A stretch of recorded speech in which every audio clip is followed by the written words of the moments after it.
Freminet, you're back. I thought you might have been out diving. I'm sorry, Madame d'Estray. I must have kept you waiting. I can report, though, that the construction of Thelxie is going quite smoothly. There's no rush. I'm your employer, not your supervisor. And these two are... Oh, they're two of my trustworthy companions. They're here to help me work on Thelxie. Yes, I see. I suppose it's only natural for someone responsible like you to have some reliable friends. It's really nice to meet you, Madame d'Estray. Are you Freminet's employer? Paimon is Paimon, and this is the Traveler. Greetings, my new friends. Just call me Zuria. You are both so adorable. The sight of you reminds me of little fairies under a cottage roof. Oh, do you really think so? Of course. If my child had friends like you, then perhaps he wouldn't have become so obsessed with the tales of Water Imps. And I wouldn't have had to trouble Freminet here with this commission. Obsessed with the tales of Water Imps? Ah, so you don't know anything about my request yet?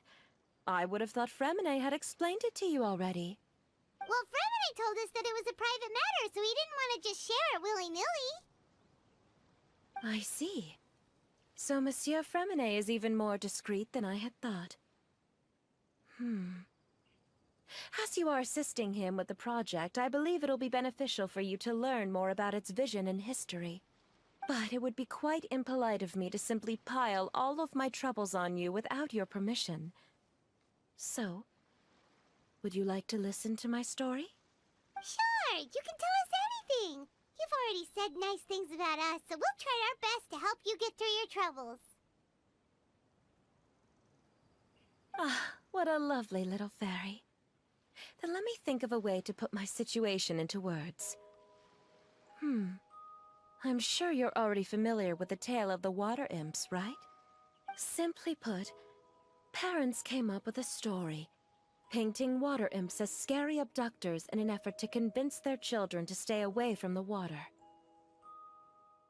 My child is rather special, however.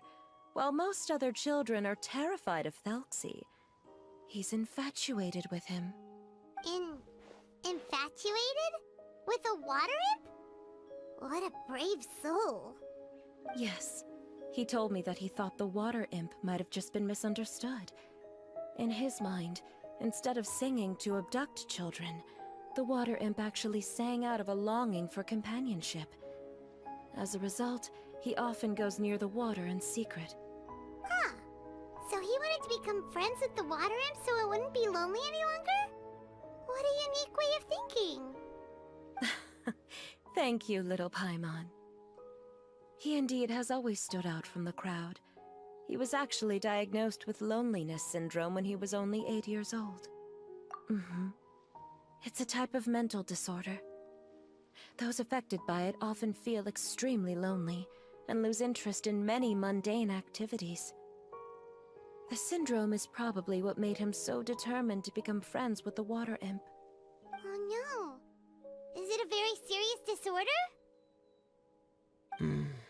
If you were to become afflicted with the disorder, Paimon, you would only be able to say less than a fraction of the words you're saying to the Traveler now. No! Paimon won't accept that! We would have to find a doctor to help cure Paimon. Paimon has a 2,000-word quota for daily conversations with the Traveler, and she won't settle for a single word less! The family doctor has already begun to treat my son, but since the disorder is rare, there aren't many good regimens for treatment. He's also developed some new symptoms lately, such as uncontrollable delusions. Huh? Uncontrollable what now? Uncontrollable delusions. To put it simply, he can no longer differentiate between fantasy and reality, and spends all his time in his fantasy world. Then what is he seeing in his fantasy world? It's a dream that he often mentioned to me when he was younger. I've compiled what I could understand of his recent rambling. It goes a bit like this.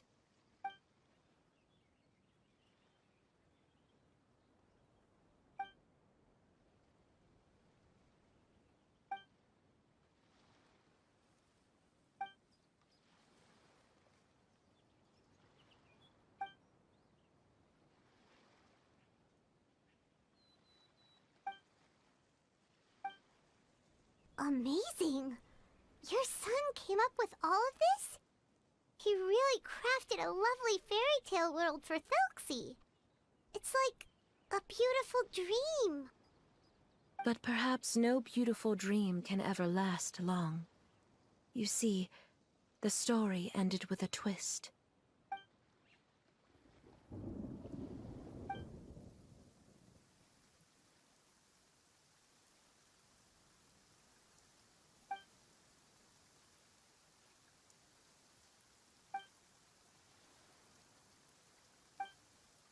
How could the story end like this? Is that kind of fantasizing what caused your son to develop his loneliness syndrome? Well, it'd be more accurate to say that it was the syndrome that caused such terrible delusions to manifest. But in any case, the biggest problem is the patient eventually loses themselves to the fantasy world of their own creation. My poor child can no longer differentiate between imagination and reality. He's begun to see himself as Thelxie. Perhaps in his mind, the loneliness he felt became the same as that of a prince who lost everything he ever loved or stood for. What? So that's what you meant by uncontrollable delusions. Then we have to help him snap out of it. Alas, most of the time he acts as if he can no longer sense or interact with the real world at all. I've had several discussions with the doctor, and we think it is best to try to guide his fantasy. He once wanted to make a picture book of his imaginary world, but since the disorder progressed too quickly, he never quite got past the first page of the book. If we could use this book as a breakthrough for his condition... Here, you can take a look. Ah, so Zuria's son also saw Thelxie as a penguin. Oh, he looks so sad. What we should do now is help him complete this picture book. However, we'll lead the story to a different ending. One where the Water Imp Prince is eventually able to restore his kingdom with the help of his friends. We'll need to chase away his loneliness and sorrow, and let him perceive a world full of hope again. That's what I mean by guiding his fantasy. But if we just need to finish the picture book, why does Freminet need to make a Thelxie as well? Because we need to treat the book's story seriously, as if it's a history of things that have really happened. We'll need to go on a journey like Thelxie, and help him regain his crown and country. But my child can no longer go on a journey of his own. This is why I commissioned Freminet here to craft a Thelxie, and then I'll paint the journey with this Thelxie into the picture book. Ah, like a stand-in for your son! Paimon's starting to get it now. Oh, you really put a lot of thought into this, Zuria. Paimon still has one question, though. Where will we be able to find a Water Imp kingdom? There are some ruins on the seabed of the Salacia Plains. I've already asked Freminet to research them for me. We'll be able to use one of the ruins as the kingdom. Oh, so we'll just need to act out a performance of, a brave journey through the kingdom of Water Imps. As long as we chase away the monsters in the ruins, it'll count as chasing away the monsters in the Water Imp kingdom, right? Sadly, no. We won't just be putting on a performance. It's just as Zuria said. We need to take this seriously, and the only way we can take this seriously is if we choose to believe everything that's happening is real. So we'll be playing it straight, or, making it a fully immersive experience? Oh, neither of those really sound right. Well, either way, we'll still be able to help, right? It's all right. There's no need to get that serious. It's not a big deal. I believe in my son. We can just see this as him wanting to stay asleep for a bit longer, because he's so enamored with his dream. Zuria. Keep your spirits up, everyone. If we were to look troubled, my son is sure to become anxious as well. I should be heading back right about now to check on my son. We temporarily moved to a place on the hill over there, so my son will have a better spot to convalesce. It's not far from the water, and there's also a great view. Feel free to come find me if anything urgent comes up. Understood. There's also one last thing. Since these two friends were able to help me out, I've made some more progress on Thelxie. I estimate that he should be ready sometime tomorrow. That's great news. I must thank you all. With that in mind, how about we meet here in 2 days' time to head to the Kingdom of Water Imps? All right, everyone. Let's meet again in another 2 days. Zuria sure is a brave and optimistic lady. Freminet, do you think her plan will work out? Let's discuss that over by the tent. There were a few things that I didn't bring up because the Madame was here.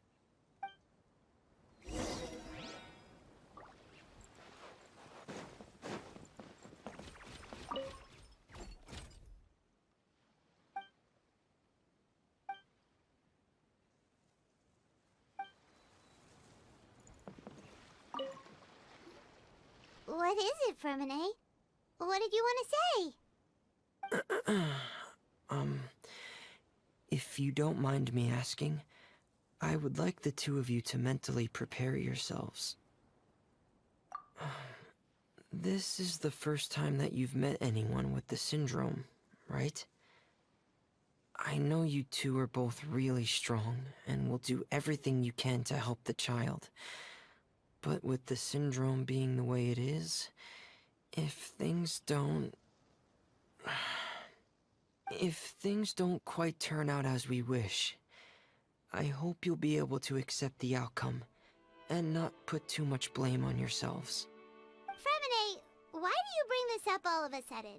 Didn't we just promise Zuria that we'll be optimistic about everything working out? It's not that I'm not optimistic. It's just... Ah, so that's why you looked like you knew exactly what she was talking about. Wait, Freminet, don't tell Paimon that you also... No. Please don't misunderstand. I've never had it. I've just seen many cases of it at the House of the Hearth, back when we lived under the previous director. They say there are many factors surrounding the development of this illness. I've heard everything from hereditary factors and one's state of mind, to environmental factors, and even ley line disorder effects. Some even say it could be caused by contamination from god remains. And from the cases I've seen, there weren't many positive outcomes. In the worst cases, the patient could even pass away. What? It could get that serious? And here Paimon thought they'd just stop talking as much. Yeah, that's just the nature of it. So if you'll find it difficult to cope with the worst case scenario, I would prefer that you back out right now. I don't want you to help only to feel like you failed. Yeah, that's right. Paimon's seen all of those things too. No matter how hard it might get, we won't be scared. Really?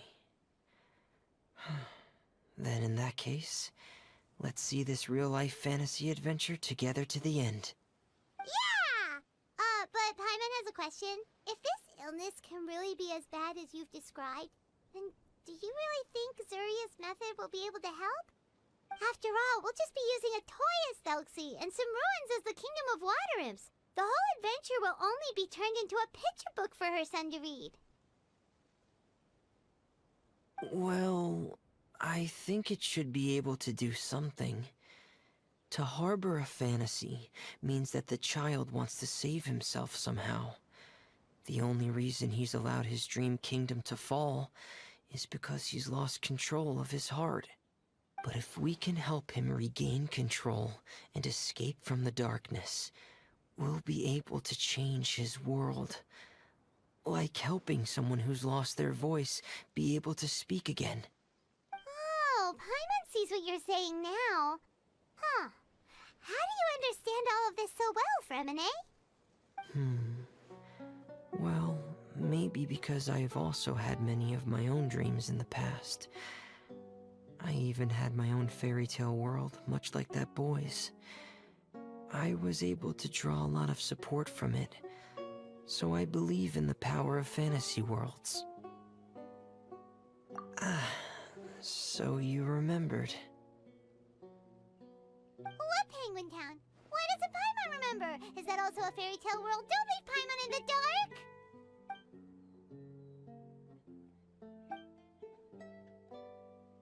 Hey, why did you put that on? It's just one of my personal quirks. Please pay it no mind. Anyway, Penguin Town is a peaceful place with lots of penguin residents. They're all really good at making clockwork toys. And Pear is the town's triumphant hero, as well as the one who quietly protects the whole place. Pear?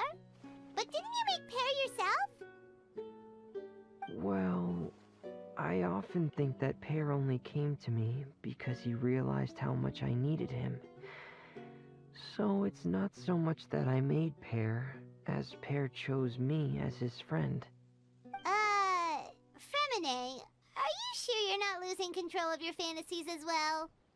No, I don't think so. I can still differentiate between fantasy and reality. I just believe that the fairy tale world of my dreams must also exist somewhere. It might just be hidden, which is why it's difficult to see. Or it will only reveal itself at very specific times. Specific times? Like when you put on your diving helmet? Yeah, that's the general idea of it. Really? Paimon just said that because you put on your helmet. Have you ever observed the surface world from underwater? It's as if you're viewing a whole different world from the outside. It's a very surreal feeling. Both alienating, but also as if you're being protected by something. I have a similar feeling when I put on my diving helmet. In those moments, it's possible to see some truly wondrous things, as if a fairy tale has become reality. It's almost like a sort of miracle. Really? Like a miracle? Well, if that's in order. Hey, don't you still need time to work on Thelxie's weapon? We don't want to keep you from finishing your commission. Right. I still have to collect some tools I'll need to craft the weapon. I've got to finish everything before tomorrow. Thank you for reminding me, Paimon. I'm sure there'll be other opportunities for you to try my helmet. Thanks for all of your help. I'll be off for now. Let's meet up here again in 2 days.